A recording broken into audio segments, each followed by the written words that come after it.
धनंजय मुंडे के पास यदि धन का बल है तो मेरे पास ईश्वरी शक्ति का बल है और मेरे पास मनोबल है, जिसके आगे भगवान को भी झुकना पड़ता है मनोबल के आगे। और आज जैसे ही मंत्री बने वैसे ही मुझे 2 बार जेल में डाल दिया झूठे केस में। अभी मेरे ऊपर 6 केस कर रखे हैं, एक दिन में 4 एनसी कर रखी है। अभी 2 दिन पहले उसके गुंडे ने मेरे ऊपर हाथ उठाया। तो ये सब जो गंदगी फैलाई जा रही है, तो कहीं ना कहीं मेरा इन सब चीजों पे ये अन्याय पे विरोध है। एक हिंदू लड़की से शादी करके 27 साल रह के उसके साथ 2 बच्चे पैदा करके उसको इस उम्र में यदि रोड पे छोड़ता है तो वो कौन सा जिहाद कहलाता है? और ये क्या है? आज आपल्यासोबत करुणा धनंजय मुंडे हे आहेत. त्यांनी धनंजय मुंडे आमदार धनंजय मुंडे यांच्या विरोधात औरंगाबाद खंडपीठात याचिका दाखल केली आहे. मॅडम, क्या है याचिका ये? देखिए, जो आमदारगी धनंजय मुंडे की है वो रद्द होनी चाहिए, ऐसी मेरी याचिका है। क्योंकि उन्होंने जो चुनाव में जो इलेक्शन हुए थे 2019 के चुनाव में, उन्होंने अपना एफिडेविट जो है उसमें पूरी झूठ माहिती दी है। उन्होंने अपने केस छुपाए, अपने बच्चे छुपाए, अपनी बीवियां छुपाई है और प्रॉपर्टीज छुपाई है। तो उन्होंने जो झूठी माहिती दी है तो उसके अकॉर्डिंग उनकी आमदारगी रद्द होना चाहिए। और वैसे भी कानून है कि 5 बच्चों का बाप आमदारगी नहीं लड़ सकता, तो उनकी आमदारगी रद्द होना चाहिए। ऐसा मैंने ये केस पिटीशन डाला है हाईकोर्ट में। तो क्या आपको ऐसा लगता है कि ये केस से उनकी आमदारगी रद्द हो जाएगी? 100% होना चाहिए, क्योंकि आज मतलब कायदा और कानून कुछ है कि नहीं है, और आज लोकशाही बची है कि नहीं बची है। यदि हम लोग ऐसे लोगों को सपोर्ट करेंगे और ऐसे लोगों को यदि कानून सपोर्ट करेगा तो फिर लोकशाही बची कहाँ है? और ठीक है, आज होएगी कि नहीं होएगी मैं नहीं कह सकती। मेरे को लड़ना, हमारे बाबा साहेब अम्बेडकर ने जिन्होंने संविधान बनाया है, उन्होंने हमें एक बात और सिखाई है बाबा साहेब अम्बेडकर ने, कि जीतना वो अलग बात है, जीतना और हारना ये भविष्य की बात है, पर लड़ना ये आज की बात है और हमें लड़ना चाहिए। तो मैं लड़ रही हूँ। एज ए वाइफ आपको पूरे हक मिले हैं? नहीं, हक मिला होता तो मैं यहाँ थोड़ी ना बैठी होती आज चैनल के सामने। मुझे हक नहीं मिला है, इसीलिए मेरी आज इतनी बड़ी लड़ाई हुई है। और ठीक है, एक औरत के लिए उसके पति का प्यार ही उसका सबसे बड़ा अधिकार होता है, पर वो अधिकार भी जब मुझसे छीन लिया गया तो मुझे, और वो भी सिर्फ ये पावर में आने के कारण, नहीं तो आज इतने साल से मेरे पति ने नहीं किया। और आज जैसे ही मंत्री बने वैसे ही मुझे 2 बार जेल में डाल दिया झूठे केस में। अभी मेरे ऊपर 6 केस कर रखे हैं, एक दिन में 4 एनसी कर रखी है। अभी 2 दिन पहले उसके गुंडे ने मेरे ऊपर हाथ उठाया। तो ये सब जो गंदगी फैलाई जा रही है, तो कहीं ना कहीं मेरा इन सब चीजों पे, ये अन्याय पे विरोध है मेरा। धनंजय मुंडे ने आपको 27 साल के बाद रास्ते पे छोड़ दिया है, तो तब से आपकी लड़ाई शुरू है? जी हाँ। तो किस तरह की लड़ाई लड़ रहे हैं? क्योंकि आज मेरे पास कोई चारा नहीं है। देखिए, या तो मैं पैसा लेके सेटलमेंट कर लूं, तो मेरे पास अभी पति ही नहीं है, तो मैं किसको पैसे का करूंगी क्या, है ना। जैसे हमारा कंसेंट्रम भी फाइल्ड है हाई कोर्ट में, आप देख सकते हैं कि उसमें मेरे पति मेरे को 50 करोड़ तक देने को तैयार थे कि तुम इंडिया छोड़ दो बच्चों को लेके। पर मैं क्यों छोड़ दूं? मैंने बोला तू 50 करोड़ रुपए ले और तू इंडिया छोड़, मैं क्यों छोड़ू? तेरे पास पैसा, इसका मतलब ये थोड़ी ना कि तू किसी को भी खरीद लेगा। धनंजय मुंडे के ऊपर आपने बहुत गंभीर आरोप लगाए हैं, क्या आरोप है वो पूरे? आरोप मैंने नहीं लगाए, वो करा है उन्होंने। वही चीजें मैंने बताई है जो मेरा डोमेस्टिक वायलेंस केस चल रहा है उसमें, कि मेरी बहन ने जैसे अभी एक केस 2021 में डाली थी कि उन्होंने उसके साथ रेप किया था और इतने साल तक उसको रख के बैठे हुए दबाव तंत्र में लेके। तो वो सब चीजों की चौकसी होना चाहिए और ये चीजों का उसको सजा मिलनी चाहिए, केस दायर होके सजा मिलनी चाहिए। और उसने भी केस बैकआउट किया, तो वो बैकआउट किया केस, तो इतना उसके ऊपर दबाव तंत्र बनाया गया कि उसको रातों रात केस वापस लेना पड़ा। आज मेरे ऊपर भी इतने इतने दबाव तंत्र है, पर मैं किसी से पीछे नहीं हट रही हूँ। पर आपने सीएम के पास भी तकरार की थी?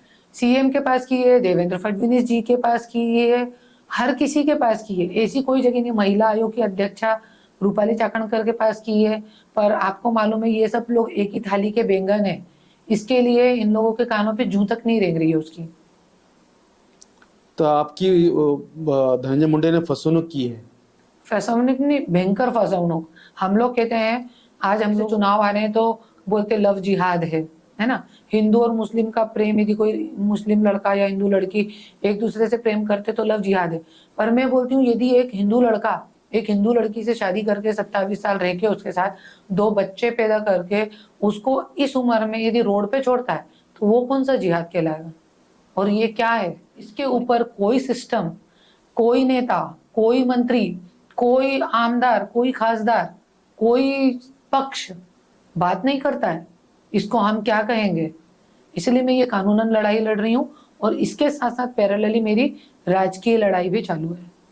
आज आप एफिडेविट करने पे साइन करने को आए थे, क्या एफिडेविट में क्या है इसमें? इसमें मैंने ये महाराष्ट्र गवर्नमेंट को, फिर सेंट्रल गवर्नमेंट को, फिर इलेक्शन कमीशन को, इन सबको हमने पार्टी बनाया हुआ है कि धनंजय मुंडे को ऊपर आप केस कीजिए और धनंजय मुंडे की आमदारगी रद्द होना चाहिए।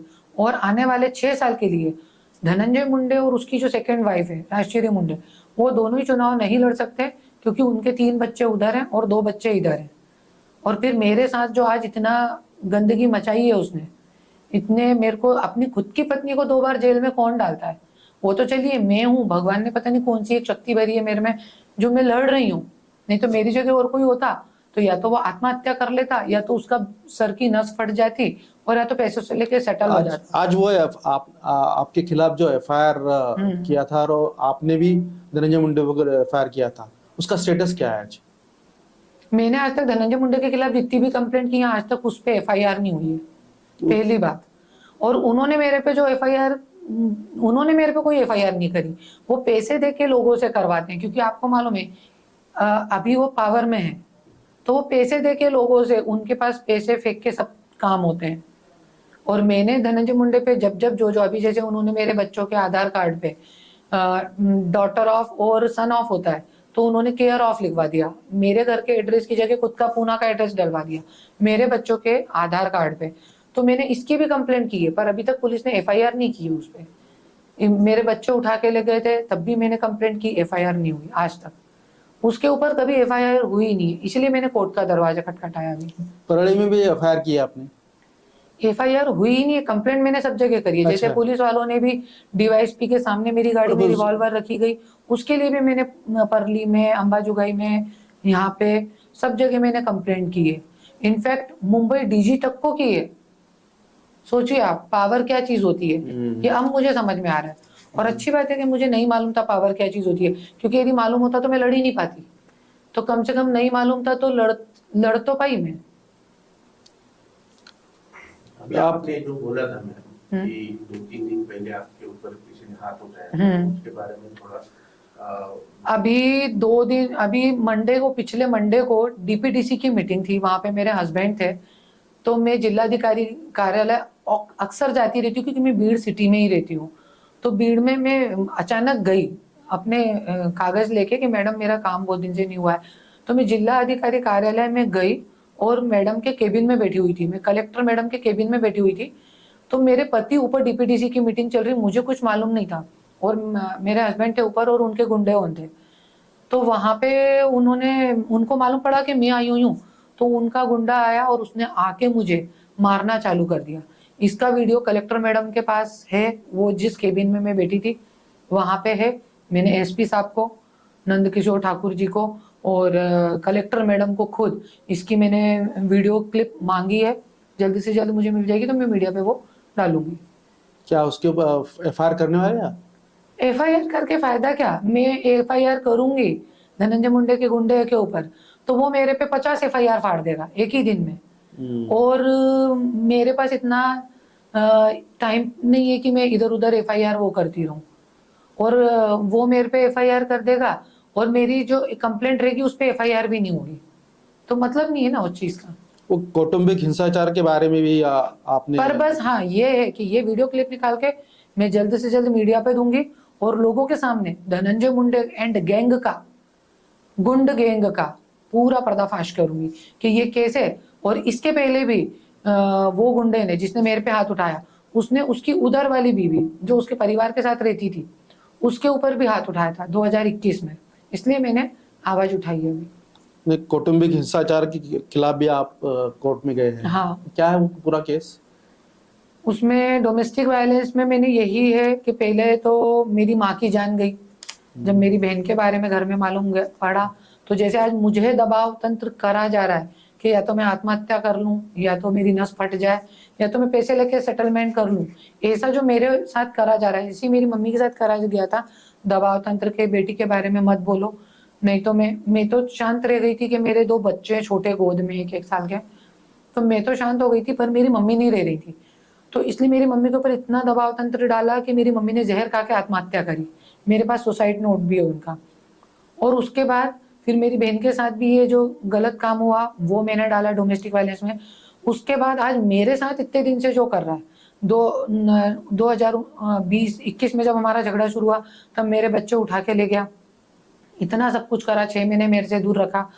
उसके बाद अभी जो कंसेंट टर्म हमारा फाइल है कि मेरे को पैसों से खरीदने की कोशिश कर रहा है और ये बोलता है कि तुम मेरा नाम हटाओ पीछे से, और मुझे ये लिख के दो कोर्ट में, कंसेंट टर्म में ये लिख के दो मुझे कि मैं तुम्हारी लिव इन रिलेशन में हूँ, मैं तुम्हारी पत्नी नहीं हूँ। एक औरत कैसे लिख के दे सकती है? एक बेटी की माँ। बेटा होता तो चलो मैं सोचती उसको मिलेगी लड़की, नहीं मिलेगी, पर आज मेरे पास बेटी है, तो मेरी बेटी से कल को कौन शादी करेगा? तो क्या मैंने उसके इसलिए ये उसके पेपर पे आज तक साइन नहीं करी है। 3 साल हो गए कंसेंट टर्म फाइल करके। उसमें वो आपने मेंटेनेंस के लिए 5 लाख रुपए हाँ, मांगे। यही नहीं 15 लाख, यही सारे जो मुद्दे हैं मैंने वो करा है। और मैंने लीगल तौर पे जो हमारे एक्सपेंसेस हैं, जो लाइफ स्टाइल हम लोग जिए आज तक, उस हिसाब से मैंने पर बच्चे और सबके हिसाब से 15 लाख रुपए महीने की मांग की है, और आधी प्रॉपर्टी मैंने उसमें मांगी है जो मेरा लीगल हक है। उसमें आपने 25 करोड़ का नुकसान भरपाई की मांग हाँ की जी। है। तो क्या वो 25 करोड़ किस हिसाब से मांग रहे हैं? इतना मेरा मेंटल त्रास किया है मेरे को।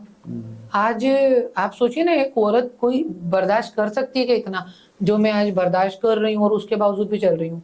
कभी मेरी गाड़ी उठा लेता है, कभी मेरे घर पे नीलामी की नोटिस भेजता है, कभी कुछ करता है, कभी कुछ करता है, मतलब हर टाइम मेंटली। अभी उसके गुंडे ने मुझे मारा, 2 महीने पहले मेरी गाड़ी पे पथराव कर दिया था। मुझे मार नहीं सकते, जान मेरी नहीं ले सकते, सिर्फ डराने का प्रोग्राम चालू है। नहीं शारीरिक तो मैं मानसिक अकेली घूमती हूँ पूरे महाराष्ट्र में। शारीरिक मानसिक शारीरिक, मानसिक, आर्थिक सब तरीके से मेरा छड़ावा चालू है, पर मैं थकने वाली नहीं हूँ।